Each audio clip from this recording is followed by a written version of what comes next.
Hello students, तो हम लोग देखने के लिए जा रहे हैं क्लास 10th एनसीईआरटी का मैथ है, एक्सरसाइज है हमारे पास 3.3 और 3.3 का प्रश्न संख्या है 3 का पहला नंबर प्रश्न।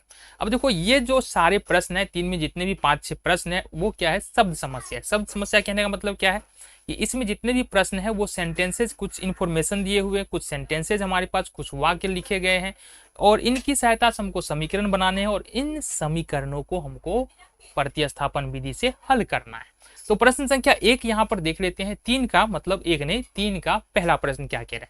देखो 3 का पहला प्रश्न क्या कह रहा है, इसको हम देखते हैं। 3 का पहला प्रश्न कह रहा है कि दो संख्याओं का अंतर 26 है, मतलब दो संख्या है और उसका अंतर 26 है और एक संख्या दूसरी संख्या की 3 गुनी है, तो उन्हें ज्ञात करें। मतलब दो संख्या के बारे में बात हो रहा है, दो चर वाले रैखिक समीकरण पढ़ रहे हैं, तो हल देखो कैसे निकल के आएगा। ठीक है, हल देखो कैसे निकल के आएगा। यहाँ पर ज्ञात करना है, क्या करना है, दोनों संख्या ज्ञात करना है। तो देख लो यहाँ से, माना कि पहली संख्या मान लेते हैं x, पहली संख्या बराबर x तथा दूसरी संख्या y, दूसरी संख्या बराबर मान लेते हैं y। और एक बात और यहाँ से हम यहाँ पर क्या करते हैं, पॉइंट आउट कर देते हैं कि x is greater than y। ये भी लिखना कई बार जरूरी हो जाता है कि x y से बड़ा है। अब प्रश्न में क्या कह रहा है, देखो प्रश्न अनुसार क्या कह रहा है प्रश्न में, देखो वहां पर ध्यान दो गौर से। प्रश्न में कह रहा है कि दो संख्याओं का अंतर 26 है, मतलब x बड़ा है y छोटा है, तो x में से अगर y घटाते हैं तो ये हमको निकल के आ रहा है 26। अब ये बन गया हमारा समीकरण नंबर 1।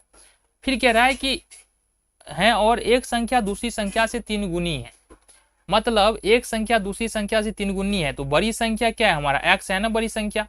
ऐसे समझो, एक संख्या दूसरी संख्या की 3 गुनी का मतलब क्या है कि x 30 है और y कितना है 10। अब इस दोनों को बराबर करना है तो 10 में क्या लगाना पड़ेगा, 3 लगाना पड़ेगा, 3 से गुना करना पड़ेगा।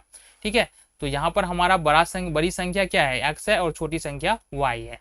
तथा दूसरा केस जो हमारे पास है उसमें क्या है कि x बराबर हो जाएगा हमारे पास 3y, या इसको और लिखे हम 3y को इधर लेके आ जाए तो ये हो जाएगा x माइनस 3y बराबर में हो जाएगा 0। ये हो जाएगा हमारे पास इक्वेशन नंबर 2।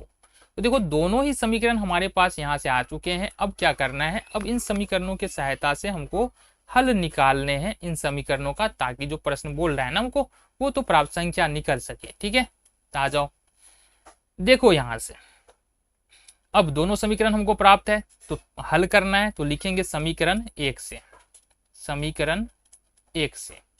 अब समीकरण 1 क्या है हमारे पास, समीकरण 1 है x माइनस वाई बराबर 26। ये हमारे पास समीकरण दिया हुआ है। अब सिंपली या तो x को y के पद में लिखो या y को x के पद में लिखो, यानी कि या तो हमको सिर्फ x बराबर लिखना है या सिर्फ y बराबर। हम यहाँ पर x बराबर लिख रहे हैं, तो ये हो जाएगा y को दूसरी तरफ लेके जाएंगे, ये हो जाएगा 26 प्लस y। ये मान लेते हैं समीकरण नंबर 3।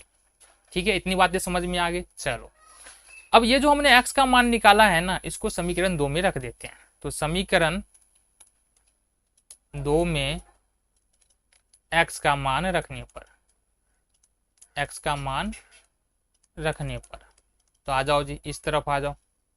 तो समीकरण 2 क्या है हमारे पास, समीकरण 2 गौर से देखना क्या है, समीकरण 2 है x माइनस 3y बराबर में 0। यहाँ पर क्या करना है, हमको x का मान रखना है और x का मान हमने निकाला क्या है, x का मान निकाला है 26 प्लस y और ये होगा माइनस का 3y बराबर में 0। तो कहने का मतलब अगर कोष्ट खोल दो तो 26 प्लस y माइनस 3y बराबर 0 हो जाएगा। अब देखो गौर से, इस 26 को उठा कर ले जा रहे हैं इधर, तो ये हो जाएगा 26 प्लस में है, दूसरी तरफ जाकर माइनस में हो जाएगा। तो और 3y में से अगर y निकाल देते हैं तो ये बच जाएगा माइनस का 2y। क्यों, क्योंकि 3y माइनस में है, y प्लस में है, तो माइनस का 2y बच जाएगा और ये हो जाएगा माइनस का 26। तो यहाँ से माइनस यहाँ भी कैंसिल कर सकते हैं, या y बराबर जब लिखेंगे माइनस 26 बट्टे माइनस 2, तो माइनस से माइनस कैंसिल और y का मान निकल के आ रहा है 13। ये 13 निकल के आ गया। चलो अब क्या करना है, सिंपली अब करना है हमको y का मान तुम रख दो समीकरण 3 में, समीकरण 3 में रखने पर। तो समीकरण 3 क्या निकाला है हमने, समीकरण 3 निकाला है हमने x बराबर 26 प्लस वाई। तो यहाँ से देखो 26 और y का मान अभी अभी तुमने क्या निकाला है 13, तो दोनों को कितना हो जाएगा 39। अब ये जो हमने आंसर निकाला है, यानी कि हमारे पास जो पहली संख्या माना था वो माना था x, जो x का मान निकला 39, यानी पहली संख्या 39 है, दूसरी संख्या 13 है। क्या ये हमारा निकाला हुआ आंसर सही है या नहीं है, इसको चेक भी कर सकते हैं। क्या कह रहे हैं, दोनों संख्याओं का अंतर जो है ना 26 है, तो बड़ी संख्या यहाँ पर 39 है, छोटी संख्या 13 है, घटाएंगे कितना निकल के आएगा 26। और कह रहा है एक संख्या दूसरी संख्या की 3 गुनी है, तो यहाँ पर देखो 39 जो है वो 13 की 3 गुनी है कि नहीं है।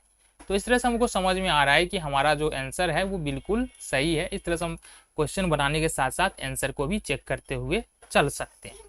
ठीक है, ये हो गया हमारा कंप्लीट सॉल्यूशन।